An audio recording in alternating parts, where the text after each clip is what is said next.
আরেকটা জিনিস, সেটা আমাদের মাঝে বেশি পাওয়া যায়, যত বড় আল্লাহওয়ালা তত বড় রাগী, আছে কিনা? অনেক বেশি আল্লাহওয়ালা, এই কারণে তার রাগ কন্ট্রোল করা যাচ্ছে না। ওই ব্যক্তি শক্তিশালী না যে কুস্তিতে অন্যকে পরাজিত করে, শক্তিশালী কে? যে তার নিজকে রাগের সময় নিয়ন্ত্রণ করতে পারে। আল্লাহ রাসূলের চেয়ে বড় আল্লাহওয়ালা কে ছিল? সাল্লাল্লাহু আলাইহি ওয়াসাল্লাম। এগেইন এক বেদুইন রাসূলুল্লাহ সাল্লাল্লাহু আলাইহি ওয়াসাল্লামের কাছে আসলেন এবং বললেন, ইয়া রাসূলুল্লাহ, আমাকে এমন একটা আমলের কথা বলুন যে আমলটা করলে আমি জান্নাতে যাব এবং জাহান্নাম থেকে বাঁচবো। রাসূলুল্লাহ সাল্লাল্লাহু আলাইহি ওয়াসাল্লাম বললেন, লা তাকদাব, রাগ করো না। বলেন, আরেকটা নসিহত করুন। বলে, লা তাকদাব, রাগ করো না। বলে, আরেকটা নসিহত করুন। বলে, লা তাকদাব, রাগ করো না। তিনবারই কি বলেছেন? রাগ করো না। তিনবারই নবীজি সাল্লাল্লাহু আলাইহি ওয়াসাল্লাম এই কথা বলেছেন। আমরা অধিকাংশ সময়, in most of the cases, আমরা জিনিসটা বুঝি না অথবা আমরা এটা উপলব্ধি করি না। এবং এই দুটো পাওয়া যায় বিশেষত যারা খুবই দিনদার আল্লাহওয়ালা বলে নিজেদেরকে দেখাতে চায়। খুবই এর ভালো মানুষের দোষ, এটা কিন্তু খারাপ মানুষের দোষ না, এটা কথিত আল্লাহওয়ালাদের ত্রুটি। এবং এই রোগ অনেক বেশি পাওয়া যায় আমরা যারা মসজিদে এসে নামাজ পড়ি, আমরা যারা আল্লাহর ইবাদত করি তাদের মাঝে। অথচ তাদের মাঝে এটার জিরো অ্যাভেলেবিলিটি থাকার কথা ছিল, মানে কোন অবস্থায় এর অস্তিত্বই থাকার কথা ছিল। ইউসুফ আলাইহিস সালাতু ওয়াস সালামের ভাইরা তারা বলেছিলেন, উকতুলু ইউসুফা আও ইতরাহুহু আরদান ইয়াখলু লাকুম ওয়াজহু আবিকুম ওয়া তাকুনু মিন বাদিহি কওমান সালিহিন। ইউসুফ আলাইহিস সালাতু ওয়াস সালামকে তার বাবা অনেক ভালোবাসেন। এটা ইউসুফ আলাইহিস সালাতু ওয়াস সালামের 12 ভাইয়ের মধ্যে বাকি যে 11 জন, তিনি ছাড়া 12, তিনি ছাড়া 11, তিনি সহ 12, এই 11 জন ভাইয়ের মধ্যে 10 জন এটা ভালো লাগে নাই এবং তারা এটা পছন্দ করতে পারেন নাই। ফলে তারা একটা প্ল্যান করেছে, একটা প্লট করেছে যে তারা ভাইকে হত্যা করবে। একেবারে ছোট জন ছাড়া, যার নাম বিনিয়ামিন, ওরা বলে বেঞ্জামিন, বিনিয়ামিন যার নাম, তিনি ছাড়া আর বাকি 10 ভাই মিলে সিদ্ধান্ত নিয়েছে, উকতুল ইউসুফা, লেট আস কিল ইউসুফ, চলো আমরা ইউসুফকে হত্যা করি।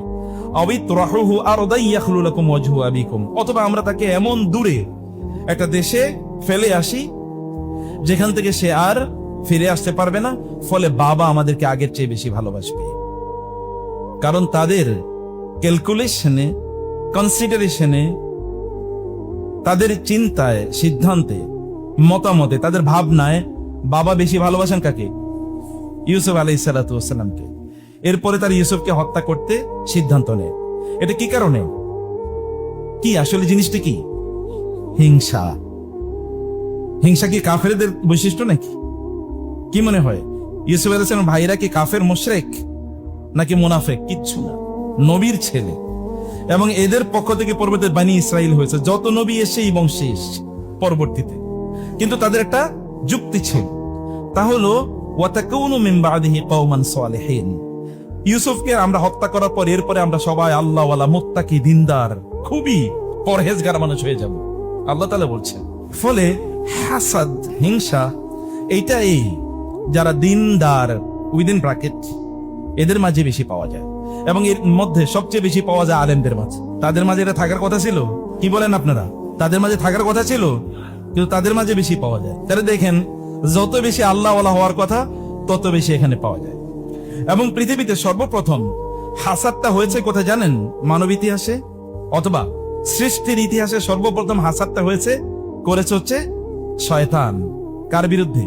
আদম আলাইহিস সালাতু ওয়াস সালামের বিরুদ্ধে। আদম আলাইহিস সালামকে সৃষ্টি করার পর আল্লাহ তাআলা ফেরেশতাদেরকে লক্ষ্য করে বললেন, ওয়াইজ ক্বালা রাব্বুকা লিল মালাইকাতি ইসজুদু লিআদম ওয়াইজ কুল্লা লিল মালাইকাতি ইসজুদু লিআদম ফাসাজাদু ইল্লা ইবলিস আবা ওয়াস্তাকবারা ওয়া কানা মিনাল কাফিরিন। যখন ফেরেশতাদেরকে আল্লাহ তাআলা নির্দেশ দিলেন আদম আলাইহিস সালামের জন্য সিজদা করতে, ইবলিস বলল, আমি কেন সিজদা করব? কেন আমি সিজদা করব তাকে? খালাকতানি মিন নার ওয়া খালাকতাহু মিন তিন। আপনি আমাকে বানিয়েছেন হচ্ছে আগুন দিয়ে, তাকে বানিয়েছেন মাটি দিয়ে, আমি মাটির মানুষকে কেন সিজদা করব? আমি তো গ্রেটার, বিগার দেন হিম, আমি তার চেয়ে বড়, তার চেয়ে মহান, আমি তাকে সিজদা করতে পারি না। হাসাদ অর্থাৎ হিংসা, এটি বা ঈর্ষা নেগেটিভ সেন্সে, এটা প্রথমই তৈরি হয়েছে শয়তানের মাধ্যমে। এরপর মানব ইতিহাসে এটা চলছে এবং এখন এগুলো বেশি পাওয়া যায় হচ্ছে আলেমরা এগুলোর ফেরি করে করে বিক্রি করে, এবং দিনদাররা, আমরা যারা মসজিদে নামাজ পড়তে আসি, আমরা এগুলো বেশি বিক্রি করি। আরেকটা জিনিস, সেটা আমাদের মাঝে বেশি পাওয়া যায়, যত বড় আল্লাহওয়ালা তত বড় রাগী, আছে কিনা? অনেক বেশি আল্লাহওয়ালা, এই কারণে তার রাগ কন্ট্রোল করা যাচ্ছে না। আল্লাহ রাসূলের চেয়ে বড় আল্লাহওয়ালা কে ছিল? সাল্লাল্লাহু আলাইহি ওয়াসাল্লাম। এগেইন এক বেদুইন রাসূলুল্লাহ সাল্লাল্লাহু আলাইহি ওয়াসাল্লামের কাছে আসলেন এবং বললেন, ইয়া রাসূলুল্লাহ, দুল্লানি আলা আমালিন ইউদখিলুনি আল জান্নাত ওয়া ইউবাইদুনি মিনান নার। হে আল্লাহর রাসূল, আমাকে এমন একটা আমলের কথা বলুন যে আমলটা করলে আমি জান্নাতে যাব এবং জাহান্নাম থেকে বাঁচবো। এটা আমাকে জান্নাতে প্রবেশ করাবে, জাহান্নাম থেকে আমাকে বাঁচাবে। রাসূলুল্লাহ সাল্লাল্লাহু আলাইহি ওয়াসাল্লাম বললেন, লা তাকদাব, রাগ করো না। বলেন আরেকটা নসিহা করুন, বলে লা তাকদাব, রাগ করো না। বলে আরেকটা নসিহা করুন, বলে লা তাকদাব, রাগ করো না। তিনবারই কি বলেছেন? রাগ করো না। তিনবারই নবীজি সাল্লাল্লাহু আলাইহি ওয়াসাল্লাম এই কথা বলেছেন। এটা এমন না যে এটা কেবলমাত্র তার মুখের ভাষা। ইয়াকুলুনা বিআফওয়াহিহিম মা লাইসা ফি কুলুবিহিম। একদল লোক আছে মুখে যা বলে অন্তরে তা নাই, অন্তরে যা আছে মুখে তা নাই। এরকম একদল লোক আছে কিনা?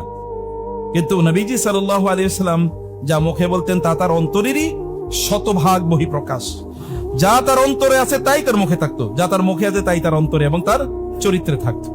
এই কারণে নবীজি সাল্লাল্লাহু আলাইহি ওয়াসাল্লাম তিনি বলেছেন, লাইসা শাদীদু বিসসুরা ইন্নামা শাদীদু মান ইয়ামলিকু নাফসাহু ইনদাল গাদাবি। ওই ব্যক্তি শক্তিশালী না যে কুস্তিতে অন্যকে পরাজিত করে। শক্তিশালী কে? যে তার নিজকে রাগের সময় নিয়ন্ত্রণ করতে পারে। আল্লাহ তাআলা বলেছেন, আল্লাযীনা ইউনফিকুনা আমওয়াল, যাদের জন্য আল্লাহ সুবহানাহু ওয়া তাআলা জান্নাতকে উইদ্দাতুল লিল মুত্তাকিন, আমি জান্নাতকে প্রস্তুত করে রেখেছি মুত্তাকিদের জন্য। কারা? আল্লাযীনা ইউনফিকুনা ফিস সাররাই ওয়াদ দাররাই, যারা সব সময় দান করে। Weather in adversity or in property, তার সম্পদ থাকুক বা না থাকুক, সে দান করেই যায়। ওয়াল কাযিমিনাল গায়জা, এবং যারা তাদের রাগকে কি করে? খেয়ে ফেলে। রাগকে খেয়ে ফেলে। আল্লাহ বলেছেন কাযমা, কাযমা মানে হচ্ছে রাগকে খেয়ে ফেলা। ওয়াল আফিনা আনিন নাস, মানুষদেরকে ক্ষমা করে দেয়। ওয়াল্লাহু ইউহিব্বুল মুহসিনিন, ক্ষমা করে দেওয়ার পর মানুষের সাথে যারা উত্তম আচরণ করে, আল্লাহ তাআলা এই জাতীয় ব্যক্তিদেরকে ভালোবাসেন। আল্লাহ তাআলা এদেরকে ভালোবাসেন। হাসান আল বসরি রাহিমাহুল্লাহ, অথবা জাইনুল আবিদিন, হাসান বিন আলী বিন হাসান, তাকে বলা হতো জাইনুল আবিদিন। যারা ইবাদত করতে, ইবাদতকারীদের তিনি ছিলেন সৌন্দর্য, মানে সবচেয়ে বেশি ইবাদত গুজার ছিলেন তিনি, এবং সবচেয়ে বেশি দানশীল ছিলেন। রাতের অন্ধকারে মানুষের ঘরের সামনে খাবার রেখে আসতেন, আটার বা ময়দার বস্তা রেখে আসতেন। সকালবেলা লোকেরা দরজা খুলে দেখতো তার ঘরের সামনে ময়দা বা আটার বস্তা। এরকম হাজারো ঘর, কিন্তু কে রেখে যায় কেউ জানে না। যেদিন জাইনুল আবেদিন মারা যান, আলী রাদিয়াল্লাহু তাআলার প্রপুত্র, যেদিন মারা যান, আলী রাদিয়ার ছেলে হাসান, হাসানের ছেলে আলী, আলীর ছেলে তিনি।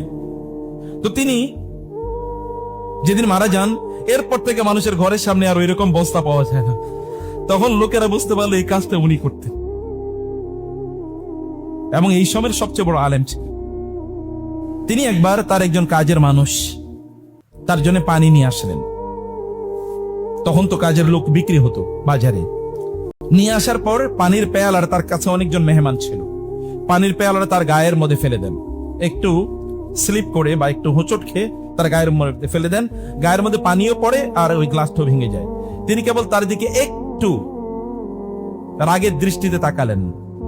তখন ওই কৃতদাসী মহিলা, ভালো করে শুনুন, তিনি তখন কেবলমাত্র বলে উঠলেন, ওয়াল কাযিমিনাল গায়জা, আল্লাহ ভালোবাসেন কাদেরকে? যারা তাদের রাগকে নিয়ন্ত্রণ করে। তিনি সাথে সাথে বলেন, কাযমতু গায়জি, আমি আমার রাগকে নিয়ন্ত্রণ করলাম।